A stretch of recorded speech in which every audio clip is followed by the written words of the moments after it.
कि टर्की ने पाकिस्तान को धोखा दे दिया, टर्की ने भारत का साथ दिया। तैयब उर्दुगान ने कश्मीर का जिक्र नहीं किया। पूरा इस्लामिक वर्ल्ड इस टाइम जो है काइंड ऑफ अनप्रेसिडेंटेड स्टेप। उन्होंने सबका मुंह जो है इस एक केस से बंद किया। एर्दोगान को नक्शा उसके मुंह पे मारो, एर्दोगान के उसको ये ना पता लगे कश्मीर कहाँ। एर्दोगान को भी अंदाजा हो रहा है अगर मैं पाकिस्तान का साथ दूंगा मुझे इतना फायदा नहीं हो रहा। पाकिस्तानियों, तुम्हें क्या एक्चुअली लगता है कि एर्दोगान को 2 रुपए का फर्क पड़ता है? नहीं, बात यह है कि हमें तो कंट्रोल करना बहुत आसान है। उसने बोला कौन सा इस्लामिक मुल्क यार, कौन सा कश्मीर। हम ये कह सकते हैं कि भारत इस वक्त एक सुपर पावर बन चुका। एक कहते हैं समझ समझ के समझ को समझो, समझ समझ के समझना भी एक समझ है। जो समझ समझ के ना समझे वो मेरी समझ में ना समझ। इंडिया ने नहीं फोर्स किया टर्की को, टर्की खुद ही पीछे हट गया। जय हिंद दोस्तों, मेरे चैनल मोदी देश में आपका स्वागत है। दोस्तों, इस वीडियो को लाइक शेयर और मेरे चैनल को सब्सक्राइब करना मत भूलिएगा। तो दोस्तों, आज पाक मीडिया बात करे कैसे एर्दोगान ने यूनाइटेड नेशन में स्पीच दी और उसमें कश्मीर का जिक्र तक नहीं किया। एर्दोगान ने किसी भी वर्ल्ड लीडर ने कश्मीर का नाम तक नहीं लिया। तो ये देख के पाकिस्तानी मीडिया रोना धोना कर रहा है। और एर्दोगान ने ये इसीलिए किया क्योंकि एर्दोगान को टर्की को ब्रिक्स की मेंबरशिप चाहिए और भारत इसको वीटो कर सकता है अगर भारत चाहे तो एर्दोगान भारत से अच्छे रिश्ते रखना चाहता है और पाकिस्तान जैसे भिखारी मुल्क के चक्कर में अपनी ब्रिक्स की मेंबरशिप है उसे ख़त्म करना नहीं चाहता। तो इसीलिए टर्की ने ऐसा किया है। और पाकिस्तानी मीडिया कह रहा है कि भारत ने टर्की को ऐसा करने को भी नहीं बोला था। टर्की ने अपने आप कश्मीर का नाम तक नहीं लिया। दोस्तों, ये वीडियो बहुत ही मजेदार है, तो इसे आप पूरा शेयर देखिएगा। तो चलिए इंतजार न करके वीडियो देखते हैं। कि टर्की ने पाकिस्तान को धोखा दे दिया, टर्की ने भारत का साथ दिया क्योंकि टर्की अब भारत की मदद चाहता है, क्योंकि वो ब्रिक्स का जो है मेंबर बनना चाहता है। और तैयब उर्दुगान ने कश्मीर का जिक्र नहीं किया। पूरा इस्लामिक वर्ल्ड इस टाइम जो है मोदी के पीछे खड़ा हुआ नजर आ रहा है। Kind of unprecedented step. उन्होंने सबका मुंह जो है इस एक केस से बंद किया। एर्दोगान को नक्शा उसके मुंह पे मारो, एर्दोगान के उसको ये ना पता लगे कश्मीर कहाँ पे। क्या बच्चों वाली बातें कर रहे हो यार। तो दुनिया को इंडिया की प्रेजेंस का अंदाजा हो रहा है और अब एर्दोगान को भी अंदाजा हो रहा है अगर मैं पाकिस्तान का साथ दूंगा मुझे इतना फायदा नहीं हो रहा। पाकिस्तानियों, तुम्हें क्या एक्चुअली लगता है कि एर्दोगान को 2 रुपए का फर्क पड़ता है? नहीं, बात यह है कि हमें तो कंट्रोल करना बहुत आसान है। फोन भी मारेंगे, छड़ना अपनी औकात देखा करके। इसमें जहां पे उसको हल्का सा लगा कि मुझे भारत से फायदा हो सकता है, ठीक है, उसने बोला कौन सा इस्लामिक मुल्क यार, कौन सा कश्मीर, क्या पाकिस्तान, क्या इमेच्योरिटी की बातें कर रहे हो। ये तो भारत है, साडा भरा है जी। हम ये कह सकते हैं कि भारत इस वक्त एक सुपर पावर बन चुका है। अभी आप सब की जो अकड़ है धकड़ है, मैं आपको इस तरह एक्सप्लेन करता हूं, आपको आसान हो जाएगा। एक कहते हैं समझ समझ के समझ को समझो, समझ समझ के समझना भी एक समझ है।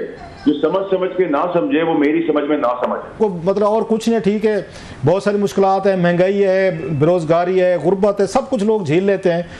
कि अब उनकी नजर इधर है ब्रिक पे, नजर ब्रिक पे। अब उन्होंने ये भी देख लिया कि इस खित्ते में अगर हमने पॉलिटिक्स करनी है तो इंडिया को हम टोटली बाईपास करके ये काम हम नहीं कर सकते, क्योंकि उनके उस तरीके से इंडिया के साथ कोई तसादम नहीं है। वो जो अपने आप को ग्लोरीफाई करना चाहते थे सुल्तनत उस्मानिया के नाम पे, तो वो बात अब पुरानी हो गई। लोग उसको अब बाई करने के लिए तैयार नहीं।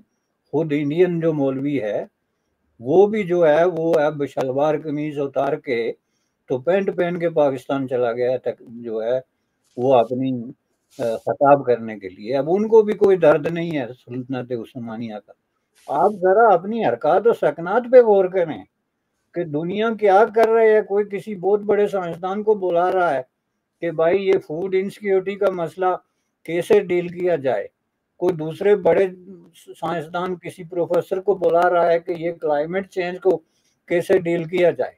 आप एक मौलवी को बुला रहे हैं तो तुम आके हमें बताओ कि जन्नत में कितने जल्दी जाया जाए और कैसे जाया जाए।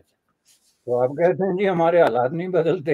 OIC देखिए जो कश्मीर के लिए बनाई गई थी, आज टर्की ने भी कश्मीर का मुद्दा छोड़ दिया, भारत के साथ हाथ मिला लिया, क्योंकि टर्की को भी जो है अब जिहाद और कश्मीर नहीं बल्कि उसको भी पैसा चाहिए। ये चीज़ समझता हूँ कि टर्की को कश्मीर के लिए आवाज़ उठानी चाहिए। तो जब उठाई है तो तब हमने क्या कर लिया? तो मैं भी ये देखने, ये एक इंटरनेशनल मसला है। भारत के आगे तो कोई बोल ही नहीं रहा और इनकी कितनी बड़ी डिप्लोमेटिक विन है। कौन बोलेगा? देखे ना, पब्लिक रिप्रेजेंटेटिव या जो पाकिस्तान के रिप्रेजेंटेटिव है, ये बात उनको करनी चाहिए इंटरनेशनल। सो इंडिया का ओवरऑल जो इन्फ्लुएंस है वो बड़ा है और यही वजह है कि तैयब उर्दगान पीछे हट गया। तैयब उर्दगान ने क्या, मिनू की लोड़ है, आप जाके पढ़ें तैयब उर्दगान की स्पीचेस, आप जाके देखें कि जिस तरह वो बोलते हैं। आज देखें कश्मीर के अंदर अगर इलेक्शंस हो रहे हैं तो सारी की सारी डिप्लोमेटिक कम्युनिटी कश्मीर में पहुंची हुई है, सारे के सारे साउथ कोरिया जा रहा है, उसके बाद नॉर्वे के लोग डिप्लोमेट्स जा रहे हैं, ये और बहुत सारे ममालिक हैं, स्पेन के जा रहे हैं, साउथ अफ्रीका के जा रहे हैं, साउथ कोरिया के जा रहे हैं, ये सारे के सारे ममालिक वहाँ पे जा रहे हैं। इसलिए जा रहे हैं बिकॉज दे अंडरस्टैंड दिस के हमें सही तरीके से लेके जाएगा। मुझे कुछ अंदर की खबर पता चली और वो ये थी कि पाकिस्तान बड़ी देर का इंतजार कर रहा था कि टर्की जो है उसकी लीडरशिप आए पाकिस्तान, लेकिन वो आ ही नहीं रहे थे। इंडिया ने नहीं फोर्स किया टर्की को, इंडिया ने नहीं फोर्स किया टर्की को, टर्की खुद ही पीछे हट गया। यूएई ने नहीं, इंडिया ने, ये सारे के सारे मुल्क जो पाकिस्तान से पीछे हटे हैं, ये क्यों हटे हैं? सवाल है ना एक, ये सारे के सारे मुल्क जो पीछे हटे हैं, ये क्यों हटे हैं? क्यों हटे हैं? ये एक सवाल आता है ना। हाँ जी भाईजान, क्यों हटे हो तुसी? की गल है भाईजान, मसला की है, क्यों हटे हो आप लोग? वो सारे के सारे इसलिए हटे हैं बिकॉज उन्होंने पाकिस्तान को मैयर कर लिया, जैसे इंडिया की पावर जो है वो मैयर की जाती है। चलिए दोस्तों, इस वीडियो में बात करते हैं। तो अर्दोगान ने जो किया वो टर्की के फायदे के लिए किया, क्योंकि मैंने आपको हमेशा कहा है कि इंटरनेशनल रिलेशन में दोस्ती टेम्पररी होती है और इंटरेस्ट परमानेंट होता है।